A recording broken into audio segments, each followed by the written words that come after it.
মহানগৰী ব্যক্তিগত খণ্ডৰ বিদ্যালয় মহাৰিষি বিদ্যা মন্দিৰৰ সফলতা। বিদ্যালয়খনৰ 10ম শ্ৰেণীৰ ছাত্ৰ স্বয়ং মজুমদাৰলৈ প্ৰধানমন্ত্ৰী বাল পুৰস্কাৰ বঁটা। গণতন্ত্ৰ দিৱসত ছাত্ৰগৰাকীয়ে সমাজসেৱামূলক কামৰ বাবে ভাৰতৰ ৰাষ্ট্ৰপতি দ্ৰৌপদী মুৰ্মুৱে প্ৰদান কৰে এই বঁটা। লগতে ছাত্ৰজনে দেশৰ প্ৰধানমন্ত্ৰীগৰাকীৰ সৈতে মত বিনিময় কৰিবলৈ সুবিধা লাভ কৰে। উল্লেখ্য যে 10 বছৰ বয়সৰ পৰাই স্বয়ং মজুমদাৰে বন্যপ্ৰাণীৰ হকে কাম কৰি ভাৰতৰ কনিষ্ঠতম সৰ্প উদ্ধাৰকাৰী হিচাপে স্বীকৃতি লাভ কৰে। ছাত্ৰগৰাকী এনে মহৎ কামৰ বাবে ইণ্ডিয়া বুক অফ ৰেকৰ্ডৰ আৰু ইনজিনিয়াৰ্ছ চাৰ্মে ৱৰ্ল্ডৰ ৰেকৰ্ডত নিজৰ নাম সন্নিৱিষ্ট কৰিবলৈ সক্ষম হয়। প্ৰথমতে নমস্কাৰ সবকে। মোৰ নাম শ্যাম মজুমদাৰ।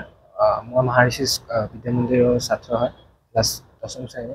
আৰু মই এই কামটো 5 বছৰ ধৰি কৰি আছোঁ। মই যেতিয়া 9 বছৰৰ আছিলোঁ তেতিয়াৰ পৰা মানে এইবিলাক কামত মোৰ মানে ইণ্টাৰেষ্ট আছিলে।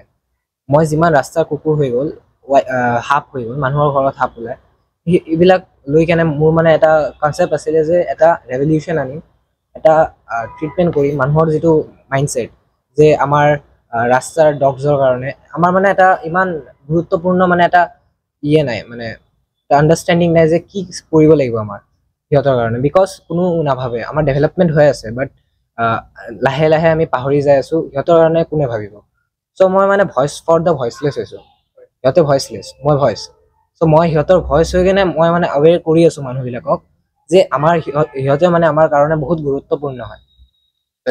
আৰু ইমান যে মিছকনচেপ্ট আছে ছ'চাইটি সাপ লৈ কেনে, এইবিলাক চব আমি মানে ক্লিয়াৰ কৰোঁ মানুহৰ পৰা। আৰু নৰেন্দ্ৰ মোদী আমাৰ ডাঙৰীয়া PM ছাৰ, যিটো মানে আমাৰ এটা বিকশিত ভাৰত 2047 নিউ বাজেটটো লঞ্চ কৰিছে। আমি যেতিয়া কথা পাতিছোঁ প্ৰধানমন্ত্ৰী ছাৰৰ লগত, চ' সিহঁতে কৈছে বিকশিত ভাৰতৰ যিটো আমাৰ গ'ল, তেখেতে মানে কৈছে মোক ৱাইল্ড লাইফ ডেভেলপমেণ্টৰ যিটো গ'ল আছে। আৰু তোমাৰ যিখিনি ফ্ৰেণ্ড চাৰ্কেল আছে বা ষ্টুডেণ্ট আছে বা তোমাতকৈ সৰু আছে, তেওঁলোকক তুমি এইবোৰ কি ক'ব বিচাৰা? মই এইটো ক'ব বিচাৰোঁ যে মোৰ যোন ষ্টুডেণ্টছবিলাক জুনিয়ৰ হয় মোৰ পৰা আৰু যোনে যোনে এই ৱাইল্ড লাইফত আহিব বিচাৰিছে, most welcome to wild life conservation. And wild life মানে এনেকুৱা বস্তু হয়। লগতে বিদ্যালয়খনৰ শিক্ষাৰ্থী ক্ৰমে মৃগাক্ষী বৰা আৰু মনালিছা কাশ্যপে NCCৰ কেডেট হিচাপে দিল্লীত অৱস্থিত গণৰাজ্য দিৱসৰ অনুষ্ঠানত অংশগ্ৰহণ কৰিবলৈ সক্ষম হয়। তাৰোপৰি CBSEৰ দ্বাৰা 2023 আৰু 24 বৰ্ষত আয়োজন কৰা ৰাষ্ট্ৰীয় পৰ্যায়ৰ বিজ্ঞান প্ৰদৰ্শনী অনুষ্ঠানৰ জ্যেষ্ঠ শাখাত বিদ্যালয় শিক্ষাৰ্থী প্ৰণয় নৱলেখা, প্ৰিয়া নৱলেখাই আৰু কনিষ্ঠ শাখাত অস্মিত উত্তম ভট্টাচাৰ্য আৰু শ্ৰেয়াংশ চৌধুৰীয়ে স্থান লাভ কৰিবলৈ সক্ষম হয়। শিক্ষা অনুষ্ঠানখনত অনুষ্ঠিত কৰা এই সংবাদমেলত এই কথা সদৰি কৰে শিক্ষানুষ্ঠানখনৰ অধ্যক্ষ মনিকা গোস্বামী। ডিচেম্বৰ মাহত মানে প্ৰত্যেক বছৰে আপোনাৰ বিজ্ঞান সমাৰোহ পাতে। এইবাৰো বিজ্ঞান সমাৰোহ পাতিছিলে। তাতে আমাৰ দুটা প্ৰজেক্ট, এটা আপোনাৰ এওঁলোক দুজন আছে, আপোনাৰ 9ম শ্ৰেণীৰ প্ৰণয় নৱলেখা আৰু প্ৰিয়া নৱলেখা, তেওঁলোক দুজনৰ এই দুটা প্ৰজেক্টটো আছে, তাতে শ্ব' কৰি থোৱা আছে। তাতে আপোনাৰ তেওঁলোকৰ মূল বস্তু আছিলে আপোনাৰ কৃষিৰ ওপৰত, কৃষি অন্তৰ্গত এগ্ৰ' কেয়াৰ। আৰু এই এগ্ৰ' কেয়াৰত কেনেকৈ কি মাটিটোৰ সিহঁতে টেষ্ট কৰে আৰু সেইটো মাটিত কি বস্তু গজালে কিমানখিনি সিহঁতৰ প্ৰডাকশ্যন হ'ব সেইটো সিহঁতে উলিয়াইছিলে। তাৰপিছত আৰু এটা প্ৰজেক্ট আছে, এইটো কনিষ্ঠ শাখাত, এইটো অস্মিত তোমাৰ প্ৰজেক্টটো উত্তম ভট্টাচাৰ্যী আৰু শ্ৰেয়াংশ চৌধুৰীয়ে, তেওঁ বাছত গৈছে কাৰণে তেওঁ নাই, তেওঁলোকে এটা যোগাযোগ আৰু পৰিবহণৰ অন্তৰ্গত এটা প্ৰজেক্ট বনাইছিলে। আৰু সেই প্ৰজেক্টটো আছিলে চেলভাছ হেলমেট। সেই হেলমেটটোৰ এইটো আপোনালোকে দেখিছে, এইটো হেলমেট হয়।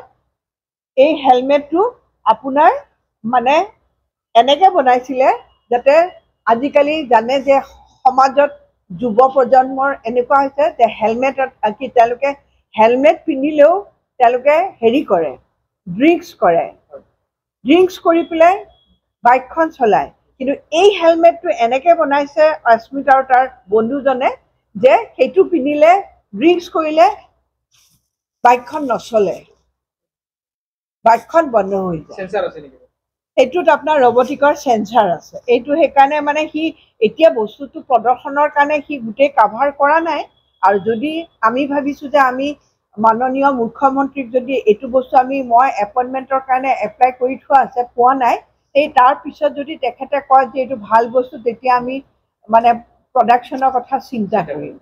সেইকাৰণে আমি পোৱা নাই, তথাপিতো আমি এতিয়া এই মিডিয়াৰ মাধ্যমেদি এবাৰ আমি প্ৰধানমন্ত্ৰীক আৰু এবাৰ ৰিকুৱেষ্ট কৰিব যাতে আমাক যাতে অলপ সময় দিয়ে ল'ৰাটোৰ উদগনি দিবৰ কাৰণে আৰু এই বস্তুটো সমাজৰ কাৰণে ভালৰ কাৰণে।